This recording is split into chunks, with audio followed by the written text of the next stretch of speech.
Você gostaria de saber quais são as melhores práticas para você indicar que o seu artigo científico é fruto de uma pesquisa financiada? Se a sua resposta for sim, então assista este vídeo. Meu nome é Cristina Godoy, eu sou docente da USP há mais de 9 anos e estou aqui no canal da Monografia Perfeita para tirar as principais dúvidas dos jovens pesquisadores e pesquisadoras. Bem, pessoal, no vídeo de hoje eu vou falar um pouco de algo que eu vejo que gera muitas dúvidas, principalmente entre os jovens pesquisadores. Por quê? Se você às vezes é estudante da graduação, da pós-graduação, está recebendo bolsas de pesquisa, ou você é um jovem pesquisador que conseguiu financiamento por uma empresa, ou mesmo por uma agência de fomento como a CAPES, CNPq, FAPESP, no caso de São Paulo, e outras várias agências de fomento, de caráter tanto público como privado, às vezes fica em dúvida como vai fazer a citação correta no artigo científico. E é por isso que eu vou fazer o vídeo de hoje, para falar um pouco sobre as melhores práticas e resolver algumas dúvidas que são muito frequentes. Bem, se a gente estiver falando em publicações de artigos científicos em revistas nacionais, por exemplo, se você recebe um auxílio, uma bolsa, por exemplo, da CAPES, ou o seu projeto recebeu um financiamento da FAPESP, e o artigo é resultado da pesquisa que foi desenvolvida por meio deste financiamento. Essas agências geralmente falam como que você deve indicar nas publicações que sejam frutos da pesquisa decorrente do financiamento que eles deram. Porque você tem que dar um certo crédito àqueles que contribuíram para a realização da sua pesquisa, quer para compra de materiais, para bolsa, né? Para exatamente também compra de livros, instrumentos, pagamento às vezes de pessoal técnico, que tem alguns tipos de financiamento que tem essa possibilidade. Então, quer dizer, quem deu a estrutura e as possibilidades, financiou a sua pesquisa, merece os créditos. Então, por exemplo, na CAPES, sempre que um pesquisador recebe financiamento, ele recebe uma carta da CAPES, um e-mail, e é dito como deve ser citado, inclusive é um termo que você deve assinar, como devem ser citados os artigos e publicações, livros, etc., decorrentes da pesquisa financiada. Então, fala como que deve, quais são as palavras que devem ser postas, como que você vai fazer a indicação, qual o tipo de bolsa, etc. Eles põem um modelinho para você. E aí, em cada publicação, você deverá copiar exatamente aquele modelo que eles estão solicitando. Então, nesse caso, o problema está resolvido. Na maior parte das agências de financiamento aqui no Brasil, já se fala como que se deseja que sejam colocados os créditos em relação ao financiamento da pesquisa. Mas agora, e se você não souber os parâmetros, como devem ser feitos? Ou se você vai fazer a publicação numa revista internacional e a sua bolsa, o seu financiamento é, por exemplo, de algum fundo ou alguma fundação estrangeira. Às vezes, você não vai receber uma cartinha falando como que você deve citar na pesquisa que você for publicar. E aí, como que você vai fazer? Né? Então, nesse caso, você deve pensar, bem, tudo bem, eu preciso ter algum parâmetro.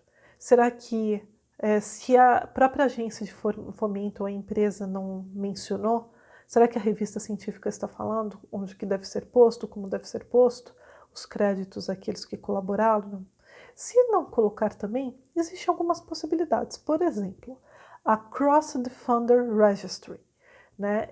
Ela está sendo utilizada cada vez mais por pesquisadores e empresas, agências de fomento, de pesquisa. Ela é uma base, né, que é decorrente de uma doação da Elsevier. E lá as instituições, as empresas, as agências de fomento se inscrevem, tem um número identificador e este número vai ser conectado com a pesquisa que está sendo realizada e, portanto, com um artigo fruto desta pesquisa financiada. Né? Claro que vai precisar passar por uma análise para realmente verificar se aquele artigo é fruto de um financiamento da pesquisa daquela empresa, daquela instituição e etc. Então, por meio deste número identificador, fica muito mais fácil relacionar as pesquisas que estão sendo financiadas com os pesquisadores e os frutos dessas pesquisas financiadas. Você pode rastrear essas pesquisas e os resultados delas. E além disso, isso permite uma maior transparência científica, porque pense, olha que interessante, por meio desse Crosder, que a gente chama, né, que é o Crosder Funder Registry, você pode verificar quais são as pesquisas que estão sendo realizadas por determinadas empresas, por determinadas agências de fomento, quais são os impactos, quais estão sendo os principais focos, né, estratégias de financiamento de pesquisa. E também, quando você lê um artigo científico, você verifica quem que financiou aquela pesquisa. Isso é interessante para você saber exatamente qual foi o enfoque daquela pesquisa e, portanto, compreender melhor os resultados obtidos, né?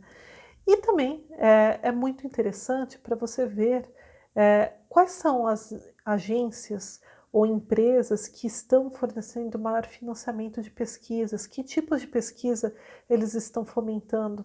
É claro que para o lado dos pesquisadores, essa informação para aqueles que obtêm não é tão interessante porque vai cada vez mais aumentar a concorrência, mas ao mesmo tempo facilita, né? Mesmo para aquelas pessoas, então acaba facilitando para a comunidade acadêmica como um todo. Então pense na força da transparência e também pense de como é interessante para você saber exatamente quais são as empresas, né? De uma forma clara, né? Transparente, quais são as empresas que estão financiando pesquisas e exatamente em quais locais você pode protocolar projetos, né?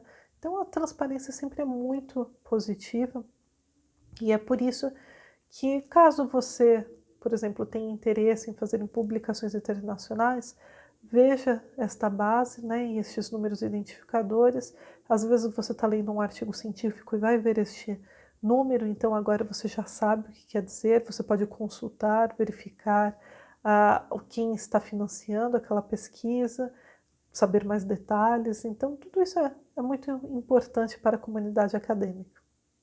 Bem, pessoal, esse vídeo é mais só para realmente dar esse panorama para vocês saberem que existe também outras formas de indexar, né, aquelas agências de fomento e empresas que financiam pesquisas internacionais.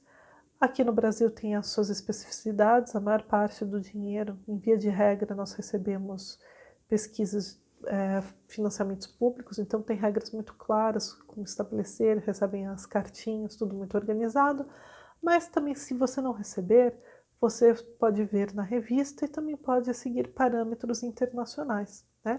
O importante é sempre dar os créditos àqueles que contribuíram e financiaram a sua pesquisa.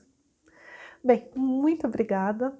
Como sempre eu peço, se vocês gostaram, clique no like, deixe o seu comentário, para a gente é muito importante saber a sua opinião em relação a este vídeo e a todo o nosso conteúdo, se está ajudando. E também não esqueça de se inscrever clicando aqui no sininho abaixo. Por quê? Porque a gente posta conteúdos diários. Então você pode acompanhar e realmente assistir aqueles que vão te ser úteis. Às vezes você sabe o que nós publicamos, vocês não assistem naquele momento, mas em outro vão precisar e já vão saber que existe este conteúdo para vocês. Então é interessante acompanhar a nossa publicação diária.